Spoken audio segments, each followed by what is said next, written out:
Good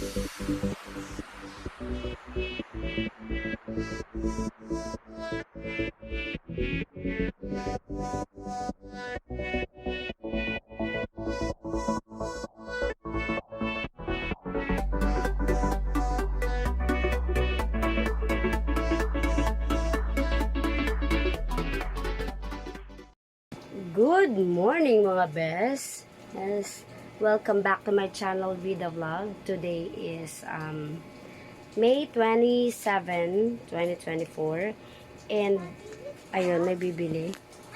Ayun may bumili. Bali dito sa Cavite ngayon ay signal number 1 may bagyo, si Bagyong Aghon, kung hindi ako nagkakamali. So ilang araw nang maulan, non-stop nga yung ulan pero kagabi magdamag. Medyo ambon lang siguro. Tapos ngayon ayan na naman siya, tapos biglang hinto ulit. Ano ba naman Aghon, char. Ganun. At tayo talaga mga Pilipino, no, pag sobrang init, reklamador.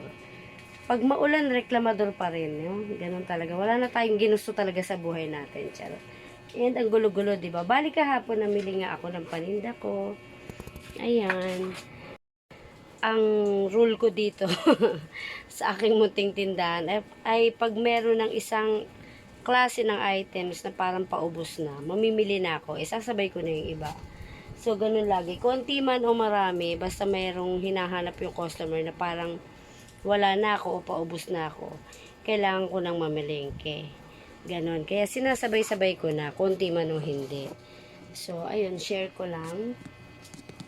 Ayan, anong oras na bang ngayon? Ngayon ay 7:48 in the morning.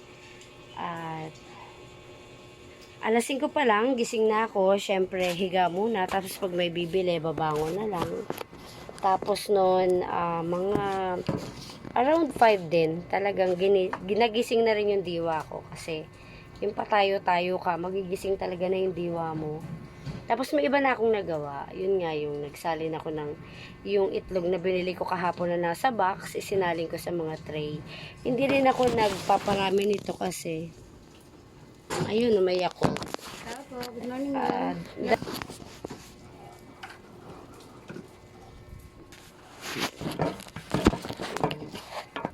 Ayun, bumili lang ako ng 2 hilera ng Yakult kasi ang dami ko pang stock. Kasi bakasyon na ngayon, so nabawasan yung mga bakasyon ng mga estudyante. Kaya nabawasan na yung mga bumibili ng masyado. Binabaon kasi nila yan eh. Kung hindi Yakult, C2, King Plus, ganyan. Or Dutch Mill, Chucky, share ko lang. Tindera talaga ang person. So, ano na ba yung kinukwento ko? Ayun. May mga nagawa na ako. Tapos ngayon magre-repack na naman ako ng mantika. Kare-repack ko lang yan nung isang araw, I guess. Ngayon, magre-repack ulit ako ngayon. Tapos, kailangan always keep yourself busy. Lalo na sa panahon na parang minsan nalulungkot ka. May time na ganun tayo, di ba? May time na super lungkot mo. Wala kang paglagyan ng kalungkutan mo. Nalulungkot ka sa kabiguan ng buhay mo. But then, after that, kailangan ng mindset natin. Imbis na malugmo ka sa kalungkutan, isipin mo yung mga bagay na meron ka, na pinaghirapan mo, na nakakamit mo unti-unti. Hindi man ganun karangya yung buhay mo, but at least, hindi ka nagugutom, hindi ka naman super bigo. Bigo ka man sa ibang bagay, mas pagyamanin mo yung bagay na meron ka na. No, maraming bagay para sumaya. Maraming dahilan para sumaya tayo. So anyways, share ko lang kasi ako may mga napagdadaanan ako minsan na kalungkutan na nasa pinakakailaliman ng puso ko. Minsan talagang nilalamon ako ng lungkot. Kasi minsan aminin natin sa buhay natin meron tayong mga desisyon na hindi natin ikinatutuwa sa huli. May mga desisyon tayong mali sa buhay na yun na yung nagiging routine ng buhay natin ngayon. Ang hirap ng kumawala do sa desisyon ng buhay na ginawa mo. No, but then ipinagkakatiwala ko na lang sa Panginoon lahat. And ang ginagawa ko sa ngayon, katulad ngayon, nararanasan ko 'yan. So imbis na magpakalugmok ako, kasi ako din naman yung nahihirapan, gagawa ako ng dahilan ko o paraan ko para makalimot sa lungkot. Katulad niyan, ikikip ko yung sarili ko na maging abala. Total, nagtitinda ko. And iniisip ko na lang na may mga bagay ako na meron na wala yung mas malungkot na tao. So, nakakahiya naman sa kanila para mag-inarte ko ng ganito sa buhay. Pero normal kasi maging malungkot talaga. Lahat naman tayo may kanya-kanyang pinagdadaanan. May kanya-kanyang kwento ng buhay na hindi mo pwedeng i-judge agad kasi hindi naman ikaw yun nandun. So, ibig ko sabihin, kung nalulungkot ka, sino ka man bes na nanonood sa akin ngayon, ako man din ay nalulungkot. At gusto ko lang i-spread yung pangunawa ko sa'yo, malawak na pangunawa ko sa'yo kasi naiintindihan kita, ano man ang pinagdadaanan mo kasi ako man ganyan. Ang gusto ko lang sabihin, talo ka eh. Talo ka pag nagpakalugmok ka. Ikaw na yung magkakasakit, ikaw na yung nalulungkot, may stress ka. Pagdating ng oras, wala namang mag-aalaga talaga sa'yo. 'Di ba? Meron ba? Hindi ka sure. 'Di ba? Kaya, bumangon ka. Bumangon tayo. Yan yung ginawa ko. Bumangon tayo. I-appreciate mo. Magpasalamat tayo sa Panginoon sa mga bagay, biyaya na meron tayo sa buhay. Buhay pa tayo. Maraming namamatay na nasa edad ko or mas bata pa sa akin. Kaya ang una kong ginagawa, nagpapasalamat ako sa Panginoon. Nangangamot pa yung likod ko, Makati. Nagpapasalamat ako sa Panginoon sa lahat ng biyaya na pinagkulob at ipagkakaloob pa niya. Alam kong marami pang pagpapala ang dadating sa buhay natin, lalo na kung yayakapin natin yun. Hindi tayo perpektong tao. Sino ba ang perpekto? Lahat tayo may kakulangan sa buhay. At ang Diyos lang ang pwedeng mag-judge sa atin. Hindi tayo pwedeng i-judge ng ibang tao na hindi din naman perpekto ang pagkatao. 'Di ba? Maliit at malaki ang kasalanan mo, kakulangan mo, pareho lang 'yon sa mata ng Diyos. So anyways, perpekto ka sa tingin mo, nag-judge ka naman ng ibang tao, inapak-apakan mo siya sa pagkataong meron siya at para bang hiniwalay mo siya sa iyo dahil perfect ka eh. Tapos siya parang sino makasalanan kang tunay, parang ganun, di ka dapat tumabi sa akin, bad influence ka, nakakahiya ka, nakaka-disappoint ka. So anyways, ako dati nalungkot ako sa ganyan. Discrimination does exist talaga. Naalala ko tuloy dyan si Ate Tina. Shout out sa'yo, Ate Tina. Ewan ko kung nanonood ka ba ng vlog ko. Si Ate Tina na violinista ko sa Taiwan. So anyways, ikaw din Eugene, namimiss na talaga kita. Kaya na-post kita sa FB ko. Yung ating mga rehearsal, yung ating mga kanta-kanta sa hotel. Shout out sa'yo, Eugene Ken Wong, na nasa Taiwan pa yata ngayon. Nakakamiss mag-gig. Ala, dumadami na yung kwento ko. So, ayun na nga. Ayun, narinig nyo ba yun? Pamilyar ba kayo sa mga ganyan? Gawa daw ng mga sirang payong. Kaya ang ibig ko sabihin dito, yung mga kabiguan, kalungkutan natin sa buhay, gawin natin kalakasan. No, bumangon tayo. Bangon. I-appreciate nga, ulitin ko, i-appreciate yung mga bagay na meron ka at ibibigay pa ng Panginoon sa'yo. Katulad ko, ako po ay nalulungkot sa buhay ko. Pero hindi sa lahat ng bagay kasi may mga bagay naman na pinagpapala tayo ng Panginoon. Katulad nitong aking kabuhayan, maliit man, pero natutulungan ako nito. Binubuhay ako nito. Mas malungkot siguro kung wala tayong kabuhayan, wala tayong trabaho. Mas doon po tayo malungkot kasi anong kakainin natin? Paano tayo mag-share sa iba kung sa sarili natin hindi tayo makatulong? 'Di ba? So, yun, iniisip ko, bigla akong nabuhayan na parang thank you Lord. Thank you Lord. Na naman. Dahil ipinaalala mo sa akin yung mga bagay na meron ako, bakit kailangan ko magreklamo sa buhay? Ano naman, kung malungkot ka, may mga bagay naman din na magpapasaya sa'yo. Iniisip ko na lang na, nag-iisa ako sa buhay. Iniisip kong nag-iisa ako sa buhay. Pero, ah, paano ba explain? Nag-iisa ka pero hindi ka naman magugutom kasi madiskarte ka eh. Aanin mo naman yung may makakasama ka pero sobra namang init ng ulo mo. Araw-araw ka malungkot, hindi mo man masabi sa kanya na nalulungkot ka na.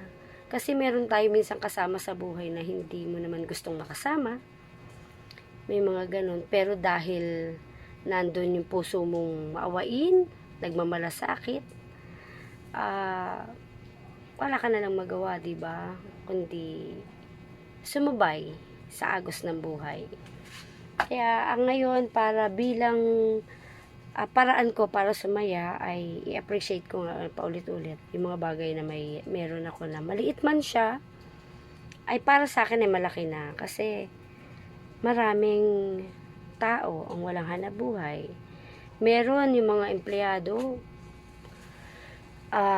kumikita araw-araw tapos magre-resign or hindi masaya sa trabaho kasi hindi masaya yung kasama, toxic yung mga nasa paligid niya, mga taong nasa paligid niya. Ako na yung boss sa sarili kong maliit na tindahan. Maliit man, but at least ako yung boss. Ako yung nasusunod, ako yung nagpapaikot. Ganon.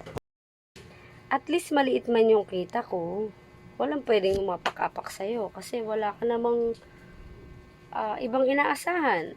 Sarili mo lang. Wala ka namang taga-sustento. Ikaw lang. Sarili mong pagod, sarili mong sikap, sarili mong tiyaga. At alam mo yun kasi mahirap mahirap yung nagtatrabaho ka, nakasama mo ay toxic, ang amo mo ay toxic, nakakapagod, hindi mo ayun, may bumili, so hindi ko na alam kung nasaan ako banda. Yun ba, ang hirap ng nagtatrabaho ka na hindi ka masaya, pagod na pagod ka, patang-pata ka, tapos magkano lang yung kinikita mo.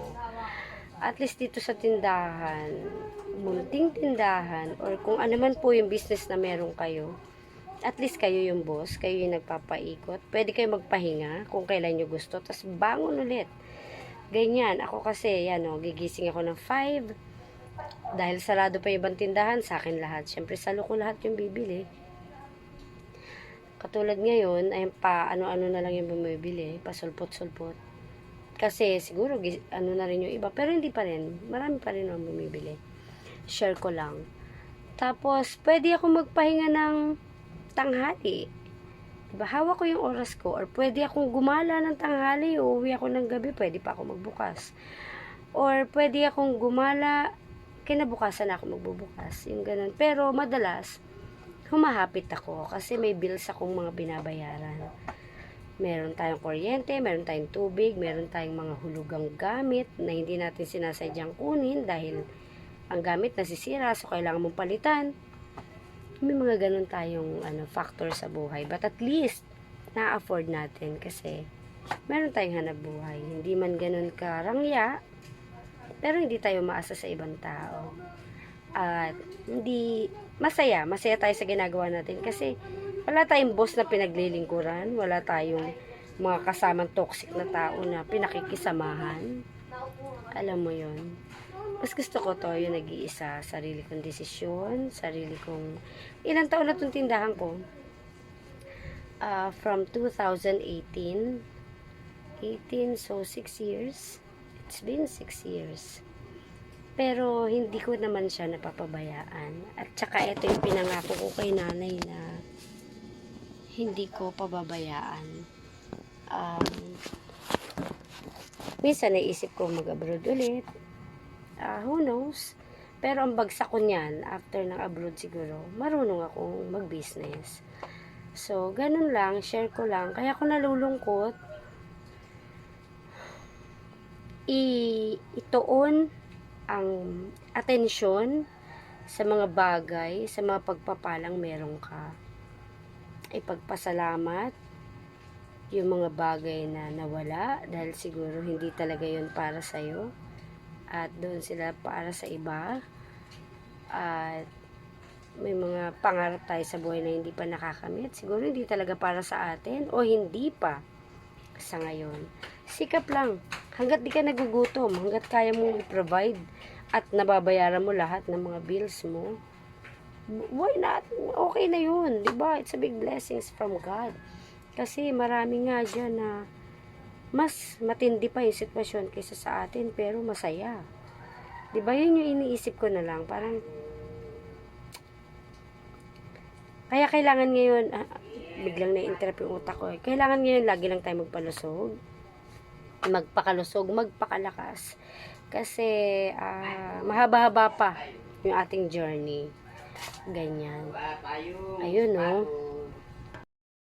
Kaya kung minsan naiisip man natin na napaka-unfair ng buhay, no? Kasi hindi ka naman masamang tao, pero parang sa ibang bagay na magpapasaya sa'yo, hindi mo na kukuha. Bagay hindi mo deserve, pero siguro may mga planong Panginoon sa atin.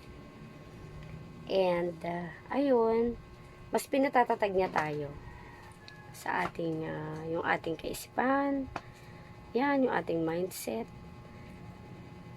Ganon, kasi dati nalulungkot din ako. Ako, pag nalulungkot ang kahinaan ko, gusto ko lang ng kausap na talagang mararamdaman mo na nandiyan para sa'yo. Parang yun yung wala. Yung nakukulangan ako sa ganon. Yung gusto mo ng kausap,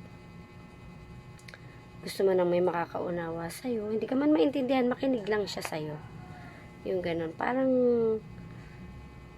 mahirap yung magkaroon ka ng kausap tapos para magiging kaaway mo rin sorry kasi hindi ka naiintindihan. Yung ganon ba? Mahirap din eh. Kaya minsan, i-keep mo na lang sa sarili mo. Sa daldal kong to, meron pa akong natatago sa sarili ko. Hindi ko lahat mailabas. Siguro kala nila super hayag na hayag ka na. But then, hindi. May mga bagay na hindi mo masabi kasi alam mo, i-judge ka eh. So, at hindi ka paniniwalaan. Ganon. Kaya, ako ang buhay ko ngayon, nasasabi kong sumasabay ako sa agos ng buhay. Pero nagpapasalamat ako sa Panginoon. And iniisip ko, ayun, may bumili. Hindi ko na naman alam kung saan ako natapos. At angkatin na naman ang likod ko. So, ayan. Thank you very much mga best for watching ngayon. Mag-aano ko magtatakal uli ng mantika. Buhay ng tindera, ganyan talaga. Tatakal na mantika. Kaninang umaga, nagawa na ako ng yelo. Tuwing umaga, nagagawa na ako ng yelo. Kasi super mabenta siya. Hindi ko ma-provide lahat ng kailangan nila kasi maliit yung freezer ko. So, ayan naman yung plano kong kunin pagkatapos ng mga iba kong nakuha pa. Yan, share ko lang. Kasi, iba yung benta ng yelo. Tendera talaga tayo. So, ayun. Kaya ngayon, payo ko lang lahat ng nakakapagpalungkot sa inyo. Try to delete them in your mind, in your heart. Magpaka-busy. At isipin mo yung mas mahalagang bagay sa buhay mo, yung meron ka pa. Yun, mas pahalagahan mo yung, ano po? O, diba may bumili? Kasi nga sa huli, sarili mo rin naman ang kakampi mo. Wala kang ibang kakampi. Sarili mo lang. Diba? Kaya, learn to love yourself. Yan yung ginagawa ko ngayon. Marami akong kabiguan. May ibang bagay na akong blessing ni Lord. Ina-appreciate ko, pinagpapasalamat ko. Pero may mga bagay na bigo ako sa buhay. Pero hindi ibig sabihin nun tapos na. Tapos ka na.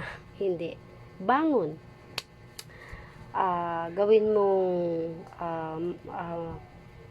ano bang tawag nito? Makahulugan ang maghapon ng buhay mo. Gawin mong may kabuluhan ang buong maghapon mo. Keep yourself busy. Tapos pag naubos ka na ng gagawin, basta. Wag mo na isipin yung mga bagay na hindi ka naman iniisip. Diba? Mga bagay na hindi ka naman mahalaga doon. So, dito ka na lang sa pilitin. Mahirap, pero pilitin natin. Pilitin natin na gano'n. Maging positibo lang. Positibo tayo sa buhay. At, ayun, mahalin mo na lang yung mga tao na pinahalagahan ka. Hindi sa mahalin, kung hindi mo kayang mahalin, pahalagahan mo na lang rin. Ibalik mo sa kanila ng yung pagpapahalaga nila sa'yo, ibalik mo man lang ng naayon din. Or kung kaya mo pang higitan, sa kabutihan nila sa'yo. Ganon. Kasi hindi naman tayo pwede magtakwil ng tao. Mahirap yun. Kasi ipagkatiwala na lang natin sa Panginoon. Diba? Kasi ang buhay, masalimuot. Marami pwede pang mangyari. Pero, nasa sa atin yun. Basta masaya ka. Go. Doon tayo sa bagay na masaya tayo. Tama na yung pinahihirapan natin yung sarili natin. Huwag natin pahirapan yung sarili natin. Na hindi ka lang nagustuhan, na-disappoint sa'yo yung isang tao. Nag-suffer ako dyan. Na-disappoint mo yung isang tao, ayaw na sa'yo. Pinarurusahan ka na. Bakit? May sarili po tayong isip. May sarili tayong puso. May sarili po tayong buhay. Tama na yung dinidiktahan tayo ng ibang tao. Para lang mapasaya siya, ma-please siya. Tapos ikaw, sila na yung mabuti. Diba? O di, ganun lang talaga ang buhay. Merong bad and good. Ganun talaga. Basta wag lang tayong gagawa ng masama sa kapwa natin. Okay yun. And always pray. Sa Panginoon tayo lumapit. Wag sa tao. Mahirap. Pag sa tao tayo lumapit, pakahirap niyan. Maraming taong babaligtarin ka lang. So, sa Panginoon, diretso ang lapit. And wag mo lahat i-share ng ako kasi ganun. Pag may tiwala na ako sa'yo, lahat i-share ko sa'yo. Wala ko itatago. Pero lesson yan na lalo na pag nakikilala mo na yung taong kausap mo everyday or kung kailan siya available, pag-aralan mo kung ano siya.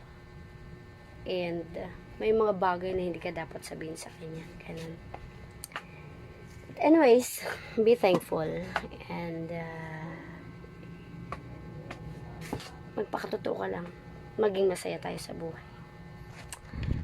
Thank you sa inyong pakikinig sa paulit-ulit ko sinasabi. Kasi ito tayo yung napagdadaanan ko ngayon. And thank you very much. Marami tayong gagawin sa tindahan. Para meron tayong mabenta. Diba?